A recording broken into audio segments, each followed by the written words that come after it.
Welcome to wifi media. నేను మీ journalist Ramanna. ఈరోజు మనం గుడిమల్కాపురం గ్రామ పంచాయతీ నారాయణపురం మండలం యాదాద్రి భువనగిరి జిల్లాలో ఉన్నాం. ఇక్కడ గుడిమల్కాపురం గ్రామ పంచాయతీ సర్పంచ్ అభ్యర్థిగా మన్నే ఇంద్రసేనారెడ్డి గారు పోటీ చేస్తూ ఉన్నారు. మరి వారు ఈ గ్రామానికి ఎలాంటి అభివృద్ధి కార్యక్రమాలు చేస్తారు, ఆయన ఎందుకు పోటీ చేయాలనుకుంటుందో వారి మాటలోనే అడిగి తెలుసుకునే ప్రయత్నం చేద్దాం. అన్న నమస్తే. నమస్కారం అండి. అన్న బాగురా అన్న? బాగున్నానే. ఎట్లా నడుస్తుందన్న ప్రచారం? ప్రచారం మంచి ఊపు మీద నడుస్తుంది. ఓకే.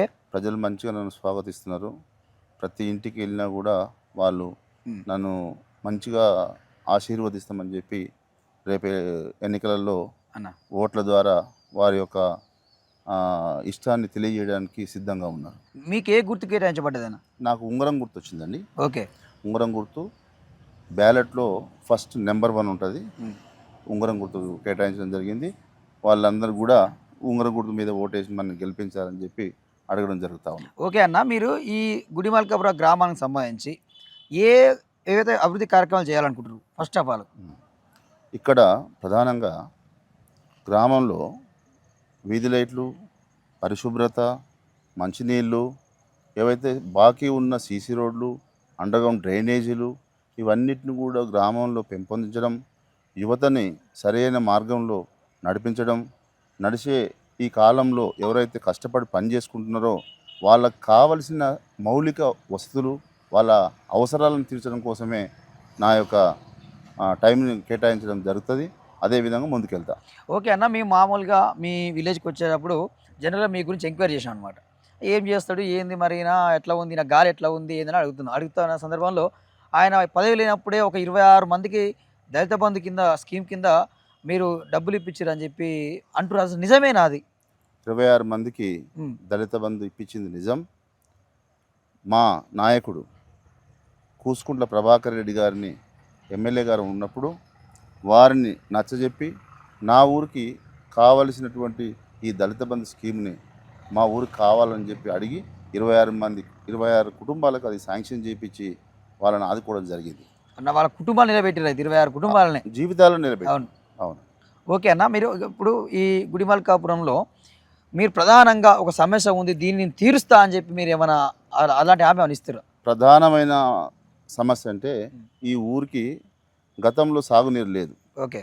సాగునీరు పరంగా సిద్ధంకోన చెరువు అని ఒకటి ఉండే, ఆ చెరువుని నేనే కష్టపడి పైన ఉన్న ఎమ్మెల్యేలు కానీ ఎంపీలు కానీ అధికారులను పట్టుకొని కావలసినటువంటి ఏదైతే ఎస్టిమేట్లు, వ్యవహారాలు, దాని శాంక్షన్లు అవన్నీ ఖర్చులు పెట్టుకొని చెరువు శాంక్షన్ చేసుకొచ్చి అదేవిధంగా దాన్ని నిర్మాణం చేయడం జరిగింది.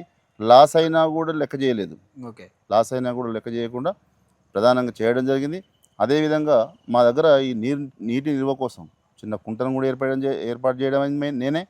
ఆ తర్వాత చెక్ డ్యామ్ వేస్తే మంచి నీళ్ళు నిలబడి మా సాగునీరు పెరుగుతుందనే ఉద్దేశంతో మాకున్న వనరుని చెక్ డ్యామ్ల ద్వారా పెద్ద చెక్ డ్యామ్లు ఒకటి ఐబీ నుంచి శాంక్షన్ చేయించి అదేవిధంగా ఒక 14 చెక్ డ్యామ్లు ఈ పనికిహార పథకం కింద వచ్చే విధంగా గ్రామ సభలో తీర్మానం చేయించి అవి వివిధ వాళ్ళు నిర్మాణం చేయడం జరిగింది.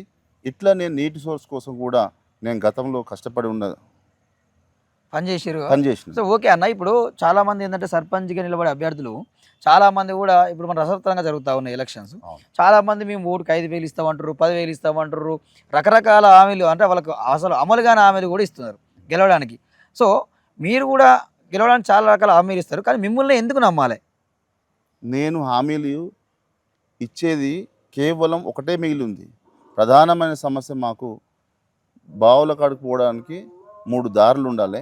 2 దారులు ఇప్పుడు నడుస్తున్నాయి. ఇంకొక దారిని చేయడం జరిగింది. మధ్యలో కొన్ని శక్తులు అడ్డపడడం వల్ల అవి చేయలేకపోయినాం. అది కూడా ఈ ఎన్నికలు రాకపోతే రేపు ఫిబ్రవరిలో స్టార్ట్ చేసి ఖతం చేసేది ఉండే.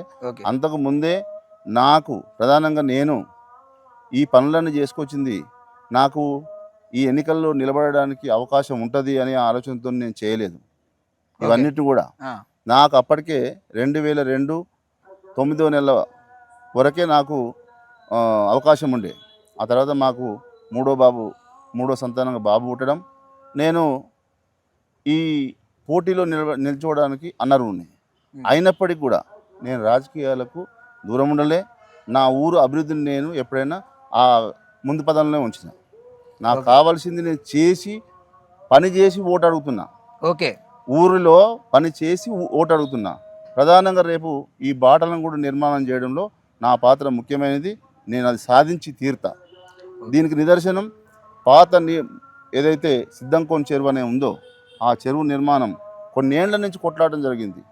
కమ్యూనిస్ట్ పార్టీ వాళ్ళు చాలామంది కొన్నేళ్ల నుంచి కొట్లాడడం జరిగింది. దాన్ని నిర్మాణం చేసింది ఎట్లయితే మొండిగా చేశానో వీటిని కూడా సాధించి తీరుతా. ఓకే అన్న, మీరు లాస్ట్ అండ్ ఫైనల్గా మీ గ్రామ యువతకు కానీ ప్రజలకు కానీ మీరు ఏం చెప్పాలనుకుంటారు మా మీడియా ద్వారా? నేను ప్రధానంగా మా గ్రామ ప్రజలకు అందుబాటులో ఉంటా. ఎవరిని కూడా దూరం పెట్టుకోకుండా పార్టీలకు అతీతంగా ప్రజా సమస్యల కోసమే, ప్రజల సమస్యలు తీర్చడం కోసమే పనిచేస్తా. అదేవిధంగా ప్రధాన సమస్యలు అనేటివి కొన్ని ఊళ్ళో పేర్కొనడం జరిగింది. అవిటిని ఖచ్చితంగా నేను నెరవేరుస్తా. అదేవిధంగా యువతకు ఎక్కడ అవకాశం దొరికితే అక్కడ నేను ఇప్పటికీ కొంతమందికి ఉద్యోగాలు కూడా పెట్టించినాను. నేనేం ఎవరి దగ్గర కూడా డబ్బు ఆశించను. ఎవరు కూడా సింగిల్ ఛాయ్ కూడా తాగను. అలాంటి ఆరోపణలు నా మీద ఎవరైనా పెట్టినా కూడా అది అబద్ధము.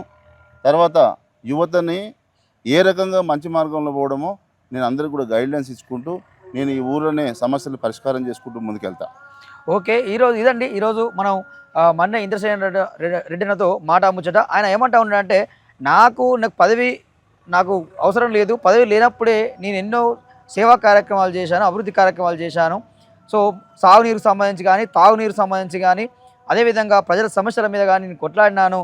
నాకు పదవితో సంబంధం లేదు, అయినా నేను సేవ చేశానని చెప్తాను. ఇంకా కూడా నాకు పదవి ఇస్తే మరింత బాధ్యతగా ముందుకెళ్తాను, గ్రామాన్ని ఒక మోడల్ గ్రామంగా తీర్చిదిద్దా అని చెప్పి ఆయన చెప్పడం జరుగుతూ ఉంది. సో మళ్ళీ మన అన్నగారు ఎలక్షన్ అయిపోయిన తర్వాత గెలిచిన తర్వాత మళ్ళీ అన్నతో ఇంటర్వ్యూ చేద్దాం.